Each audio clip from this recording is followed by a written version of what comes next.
సిద్దిపేటలో gift of life mile stone కార్యక్రమంలో మాజీ మంత్రి హరీష్ రావు పాల్గొన్నారు. ఈ సందర్భంగా పేదవాళ్లకు సాయం చేయాలని హరీష్ రావు పిలుపునిచ్చారు. పేద పిల్లల వైద్యానికి సాయం చేయాలని సూచించారు.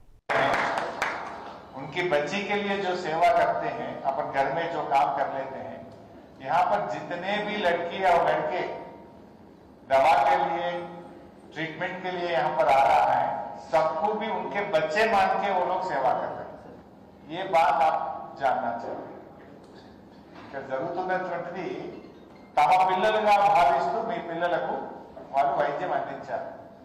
వాళ్ళు సేవ చేసే డాక్టర్ గారు కావచ్చు, స్టాఫ్ నర్స్ కావచ్చు, మీ అటెండెంట్స్ కావచ్చు, ఆసుపత్రిలో పనిచేసే ప్రతి ఒక్కరు కూడా చిరునవ్వుతో ఆప్యాయంగా పలకరిస్తున్నారు. అది సగం రోగాన్ని ఇంకా ఈజ్ అవుట్ చేస్తుంది. నిజంగా వైద్యం 50% అయితే ద వే యూ హ్యాండిల్ అది ఇంకా ఇంకా ముఖ్యమైనటువంటిది. ఇందాక డాక్టర్ గారు ఇంకో మాట అన్నారు, సార్ శ్రీనివాస్ గారు ఒక మాట అన్నారు, బట్ మీకు డాక్టరేట్ ఇవ్వాల్సిందే. శ్రీనివాస్ डॉक्टरेट मिला, श्रीनिवास साहब को अभी नहीं मिला, मिलना चाहिए. Service what you have done. सिर्फ दिल बिना बिल. ఇక్కడ ప్రేమ తప్ప ₹1 తీసుకునేది లేదు. ఇందాక ఒకరు మాట్లాడుతూ అన్నారు, ఒక అమ్మ చెప్పింది నాకు, బస్ కిరాయి కూడా లేకుండా బిడ్డ వీళ్ళే బస్ కిరాయి కూడా ఇచ్చి బండి కూడా పెట్టి కడుపు నిండా అన్నం పెట్టి నా బిడ్డకు ఆపరేషన్ చేసి పంపిస్తున్నారు. ఇంకొకరు మాట్లాడుతూ అన్నారు, చాలా బాగా చూసుకున్నారు, నా బిడ్డనే కాదు మేము ఇక్కడ ఉండడానికి మాకు వసతి ఇచ్చారు, మాకు కడుపు నిండా భోజనం పెట్టారు, వారం రోజుల తర్వాత మళ్ళీ ఒకసారి చెకప్ కోసం రమ్మంటే ఏం పోతాం, ఆ వారం కూడా ఇన్నే ఉంటామంటుంటారు. అంత సౌకర్యం ఉంది ఇక్కడ. ట్రీట్మెంట్ అయిపోయింది, బాబు మంచిగా అయిపోయాడు, డిశ్చార్జ్ చేస్తున్నాం, ఇంటికి వెళ్ళండి, ఒక వారం 10 రోజుల తర్వాత మళ్ళీ ఒకసారి చెకప్ రండి అంటే ఏమో అంత దూరం పోయి రావాలంటే మళ్ళీ బస్సు రాళ్ళకి ఇబ్బంది అవుతుంది, ఈయనే ఉంటాం బాగుంటుందంట.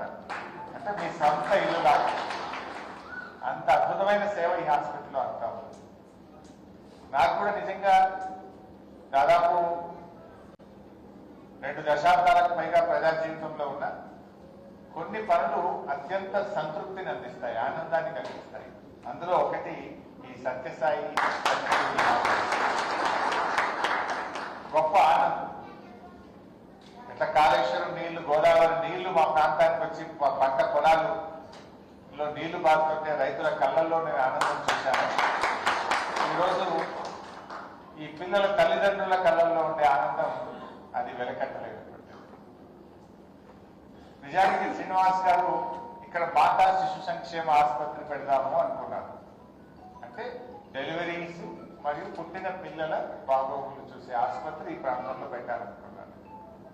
నేను అన్నాను, సార్ మాకు మా రాష్ట్రంలో హెల్త్ డిపార్ట్మెంట్ బాగా పనిచేస్తుంది, 100% ఇన్స్టిట్యూషన్ డెలివరీస్ జరుగుతూ ఉన్నాయి, కానీ ఇంకా కొంచెం ఈ అప్పుడే పుట్టిన పిల్లలకు మాత్రం మేము ఈ కార్డియక్ సమస్యని ప్రభుత్వంగా మీకు పూర్తి స్థాయిలో చేయలేకపోతా ఉన్నాం.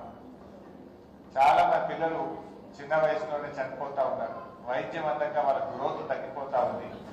ఇది మీరు అద్భుతంగా చేస్తున్నారు దేశంలో. ఛత్తీస్గఢ్లో, హర్యానాలో, మహారాష్ట్రలో, కర్ణాటకలో, దేశంలో 4-5 రాష్ట్రాల్లో అద్భుతమైన సేవ అందిస్తా ఉన్నారు. మా తెలుగు రాష్ట్రాల్లో లేదు, అదేదో మా తెలంగాణలో మా ప్రాంతంలో పెట్టండి అని నేను కోరడం నిజంగా వారు అంగీకరించిన నా జన్మ ధన్యమైందని నేను భావిస్తాను. శ్రీనివాస్ గారికి నేను శిరస్సు వంచి హృదయపూర్వకంగా మాటల్లో ఆయనకు నేను కృతజ్ఞత చెప్పలేను. నిజంగా చెప్పాలి, వర్డ్ అంటే పదాలు దొరకడం లేదు ఆయనకు. నేను ధన్యవాదాలు చెప్పడానికి, కృతజ్ఞతలు చెప్పడానికి పదాలు దొరకడం లేదు. ఎందుకంటే ఏదైనా మాట్లాడడం చాలా ఈజీ. ఇంత పెద్ద ఆసుపత్రి నిర్మించి ఇంతమంది సిబ్బందిని పెట్టి ఎక్కడెక్కడి నుంచో, కొంతమంది ఆంధ్రప్రదేశ్ నుంచి వచ్చారు, కొంతమంది ఛత్తీస్గఢ్ నుంచి వచ్చారు, కొంతమంది బీహార్ నుంచి వచ్చారు, కాకినాడ నుంచి వచ్చారు, వివిధ జిల్లాల నుంచి వచ్చారు.